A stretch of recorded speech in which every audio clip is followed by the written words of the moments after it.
niya. Ano po ang paalaala sa atin? Magpatuloy tayo sa ating misyon. Magpatuloy ka sa iyong ginagawang mabuti.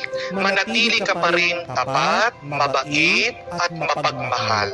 Kahit na merong isa na naninira o merong isang masamang karanasan sa iyong buhay. Dahil tandaan mo, maliit lang yan, kakaunti lang yan, iisa lang yan. Amen? Tayo pong mga tao, meron kasi tayong tendency na sirain natin ang buong araw natin, ang buong buhay natin dahil sa isang maliit na masamang karanasan. Ang tawag po ng mga psychologists dito ay domino mindset. Hindi ko po alam kung nakakita na kayo ng domino, yung pong laruan, yung pong game. Minsan, ang ginagawa po ng mga bata, di ba? Ini-stack po yan sa bawat isa. Pwede kang gumawa ng struktura, ng kastilyo, o kahit na ano pa. Isipin niyo po, minsan ang buhay